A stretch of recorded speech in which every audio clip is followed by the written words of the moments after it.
Hey everybody, happy 4th of July weekend. As you know, I recently traveled around the country visiting the gravesites of all of the U.S. presidents, and 3 of those U.S. presidents had the honor or distinction or very spooky timing to have died on the 4th of July. And all 3 of them were also founding fathers. I'll be sharing my visits to each of their gravesites individually in the weeks and months to come, but today I thought I would give you a preview of all 3 of their gravesites in this short 4th of July celebration video. The first U.S. president to die on the 4th of July was the second president of the United States, John Adams. He was born on October 30th, 1735 in Quincy, Massachusetts, and died on July 4th, 1826, also here in Quincy, Massachusetts, at the age of 90.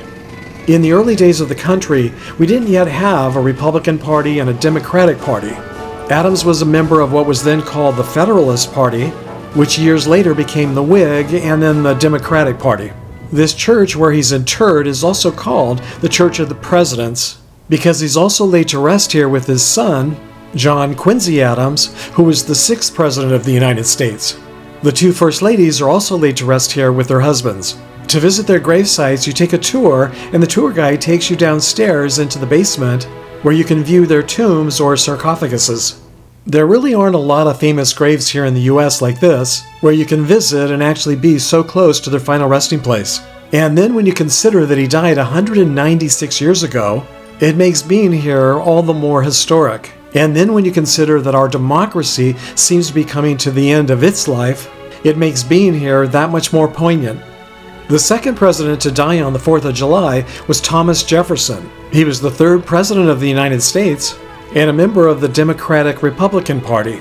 The names and ideologies of the political parties back then were still changing and taking shape, and would take quite a while for them to become what we know them as today, the very different Democratic Party and Republican Party. Jefferson was born on April 13, 1743 in Shadwell, Virginia, and died July 4, 1826 in Charlottesville, Virginia at the age of 83. He's buried here at Monticello, his home and plantation, along with the First Lady and many other family members and friends. Monticello is one of the most historic and most visited homes here in the U.S. Shadwell and Charlottesville are both just a few miles away in opposite directions. Jefferson was the author of the Declaration of Independence that was ratified on July 4th, 1776, which makes his death in particular all the more meaningful. Not only did Adams and Jefferson both die on July 4th, but they both died on the exact same day in 1826. Jefferson died 5 hours before Adams, so technically he was the first president to die on July 4th. Let me zoom in here through the gates so you can get a better look at what his monument looks like, and you can read the inscriptions a little bit better.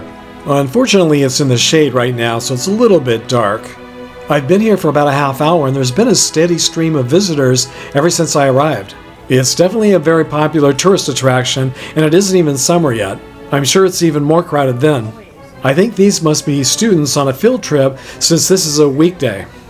The 3rd president to die on the 4th of July was James Monroe.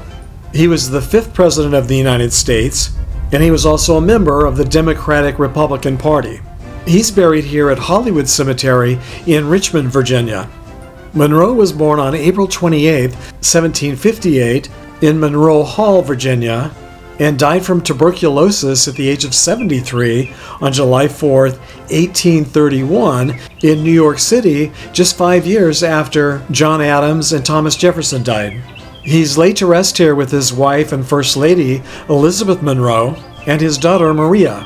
His son, James Spence Monroe, sadly died at the age of 1, and surprisingly, the location of his final resting place is unknown. Monroe's other daughter, Eliza, is laid to rest at the very famous Père Lachaise Cemetery in Paris, France.